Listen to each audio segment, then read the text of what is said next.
ಎಲ್ಲರಿಗೂ ನಮಸ್ಕಾರ. ಇವತ್ತು ರಾಜದ್ರೋಹಿ ಸಿನಿಮಾದ ಐ ಥಿಂಕ್ ಮೊದಲ ಪ್ರೆಸ್ ಮೀಟ್ ಅನ್ಕೋತೀನಿ. ಮೊದಲ ಪ್ರೆಸ್ ಮೀಟ್ ಮಾಡ್ತಾ ಇದ್ದಾರೆ ನಿರ್ಮಾಪಕರು, ನಿರ್ದೇಶಕರು. ಈಗ ಈ ಸಿನಿಮಾದ ಬಿಗಿನಿಂಗಲ್ಲಿ ಆರ್ಟಿಸ್ಟ್ ಲಿಸ್ಟ್ ಅಂತ ಒಂದು ಟ್ರೈಲರ್ ತೋರಿಸಿದ್ರು. ಹಾಗೆ ಸಿನಿಮಾದ ಒಂದು ಮೋಷನ್ ಪೋಸ್ಟರ್ ಅಂತ ಒಂದು ಕಟ್ ಮಾಡಿ ತೋರಿಸಿದ್ರು. ಈ ಎಲ್ಲ ನೋಡಿದಾಗ ನಿಮ್ಮ ಸಣ್ಣ ಚಿಕ್ಕ ಫ್ಲೇವರ್ ಗೊತ್ತಾಗಿರುತ್ತೆ ಸಿನಿಮಾ ಯಾವ ಸ್ಟೈಲಲ್ಲಿ ಹೋಗ್ತಾ ಇದೆ ಅಂತ.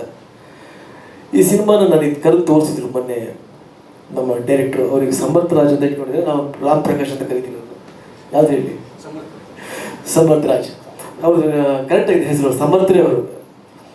ಆ ಸಿನಿಮಾ ನಾನು ನೋಡಿದೆ. ಸಿನಿಮಾ ನೋಡ್ತಾ ಇರ್ಬೇಕಾದ್ರೆ ನನಗೆ ಓಕೆ, ಇದೊಂದು ಮಾಸ್ ಫೀಲ್ ಬರೋ ಸಿನಿಮಾ ಬರ್ತಾ ಇದೆ, ಚೆನ್ನಾಗಿದೆ, ಓಕೆ ಓಕೆ ಅಂತ. ನಿಜ ಹೇಳ್ತೀನಿ, ಲಾಸ್ಟ್ 20 ನಿಮಿಷ ಏನು ಹೇಳಿರಲ್ಲ, ಸಿನಿಮಾ ನೋಡಿದ್ರೆ ನಿಮಗೆ ಕ್ಲಾರಿಫೈ ಆಗುತ್ತೆ ಅಂದ್ರಲ್ಲ, 20 ನಿಮಿಷ ಎಲ್ಲ ಸಿನಿಮಾನ ಮರೆಸ್ಬಿಟ್ಟು ಆ 20 ನಿಮಿಷ ತೊಗೊಂಡೋಗ್ಬಿಡುತ್ತೆ ಸಿನಿಮಾನ. ನಾನು ಸಿನಿಮಾ ಬಿಟ್ಟ ಮೇಲೆ ನನಗೆ ಎದ್ದೇಳೋಕ್ಕೆ ಆಗಲೇ ಇಲ್ಲ, ನನಗೆ ಸುಸ್ತಾಗಿ ಹೋಗಿತ್ತು. ನನಗೆ ನಿಜವಾಗ್ಲೂ ಇದೆ, ಸತ್ಯವಾಗ್ಲೂ ಹೇಳ್ತಾ ಇದ್ದೀನಿ, ಅಯ್ಯಪ್ಪ ಈ ಸಿನಿಮಾ ಹೀಗೆ ತೊಗೊಂಡೋಗ್ಬಿಟ್ಟು ನಿಲ್ಲಿಸ್ಬಿಡ್ರಲ್ಲ ನೀವು ಸಿನಿಮಾನ ಅಂತ. ನಿಜವಾಗ್ಲೂ ಸಮರ್ಥರು, ಸತ್ಯವಾಗ್ಲೂ ಹೇಳ್ತೀನಿ, ಲಾಸ್ಟ್ 20 ನಿಮಿಷ ಸಿನಿಮಾ ಮಾತ್ರ ಅದ್ಭುತ, ಹೈಲೈಟ್. ಹಾಗಾಗಿ ಅಂಥ ಒಂದು ಪ್ರಯತ್ನ ಸಮರ್ಥ ರಾಜ್ ಮಾಡಿದ್ದಾರೆ. ಆಮೇಲೆ ಅವ್ರನ್ನ ನಾನು ಬಹಳ ವರ್ಷಗಳಿಂದ ನೋಡ್ತಾ ಇದ್ದೀನಿ. ಈ ಥರ ಹಂಬಲ ಕಾಣ್ತಾರಲ್ಲ, ಕ್ಯಾಮ್ರಾ ಹಿಂದೆ ಬಂದಾಗ ಆರ್ಟಿಸ್ಟ್ಗೆ ಕೆಲಸ ತೆಗಿಬೇಕಾದ್ರೆ ಭಾಳ ಗಟ್ಟಿ ಮನುಷ್ಯ, ಹಿಂಗೇ ಬೇಕು, ಇದೇ ಥರನೇ ಬೇಕು, ಕಾಂಪ್ರಮೈಸ್ ಆಗಲ್ಲ.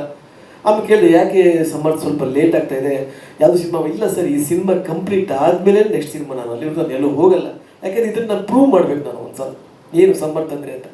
ಆ ಥರ ಒಂದು ಗಟ್ಟಿ ಮನಸ್ಸಿಟ್ಟು, ಯಾಕೆಂದರೆ ಎವ್ರಿ ಡೇ ಹೋಗ್ತಾ ಇರುತ್ತೆ, ವಯಸ್ಸು ಬರ್ತಾ ಇರುತ್ತೆ.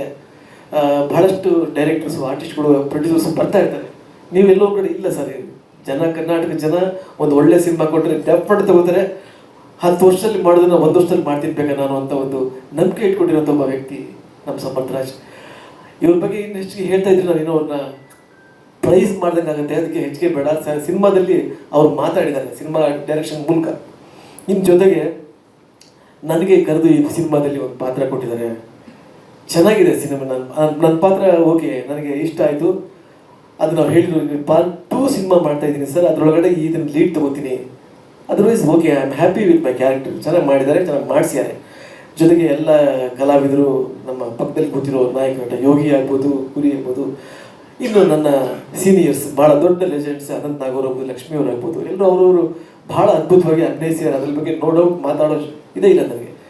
ಹಾಗಾಗಿ ಒಳ್ಳೆ ಸಿನಿಮಾ ರಾಜದ್ರೋಹಿ. ಈ ಸಿನಿಮಾ ಗ್ಯಾರಂಟಿ ನಮ್ಮ ಕನ್ನಡ ಪ್ರೇಕ್ಷಕರು ಒಪ್ಕೋತಾರೆ, ಅಪ್ಕೋತಾರೆ.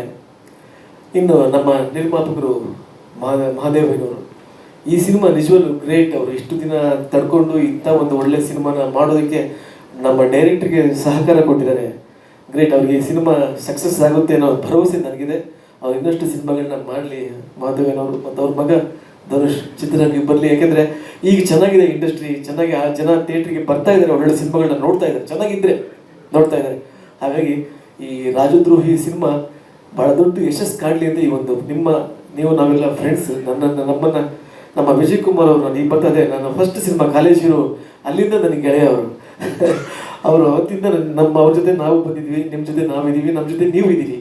ನೀವೆಲ್ಲರೂ ಆಶೀರ್ವಾದ ನಮ್ಮ ಮೇಲೆ ಯಾವಾಗಲೂ ಇರಲಿ ಅಂತ ನಾನು ಕೇಳ್ಕೊಳ್ತಾ, ನಮ್ಮ ಕನ್ನಡ ಆಡಿಯನ್ಸ್, ನಮ್ಮ ಕನ್ನಡ ಪ್ರೇಕ್ಷಕರು ಹೊಸ ಪ್ರಯತ್ನಗಳನ್ನ ಯಾವತ್ತೂ ಸಪೋರ್ಟ್ ಮಾಡಿದರೆ ಗೆಲ್ಸಿದ್ದಾರೆ. ಅದಕ್ಕೆ ಉದಾಹರಣೆಗಳು ಬೇಕಾದಷ್ಟಿವೆ. ಅದರಲ್ಲಿ ಈ ಒಂದು ಸಕ್ಸಸ್ ಸಿನಿಮಾ ರಾಜದ್ರೋಹಿ ಆಗಲಿ ಅಂತ ನಾನು ಮನಸ್ಫೂರ್ತಿ ಬಯಸ್ತಾ ಇದ್ದೀನಿ. All the best Samartha, all the best ಮಾಧವರವರೇ, all the best all my co-artist. Thank you sir, ನಮಸ್ಕಾರ. ಸ್ವಾದಿಷ್ಟತೆಯ ಸ್ವಾದ, ತಾಜಾತನದ ಆಹ್ಲಾದ, ಉತ್ತಮ ಆರೋಗ್ಯ ಮತ್ತು ಹೆಚ್ಚಿನ ರೋಗ ನಿರೋಧಕ ಶಕ್ತಿಯ ವೃದ್ಧಿಗೆ ಈಗ ನಿಮಗೆ ಸಿಗುತ್ತಿದೆ ಉತ್ತಮ ಗುಣಮಟ್ಟದ ಪೌಷ್ಟಿಕಾಂಶ Shri Vaidik millet health mix. ಇದು ಸಿರಿಧಾನ್ಯಗಳ ಸಂಪತ್ತು.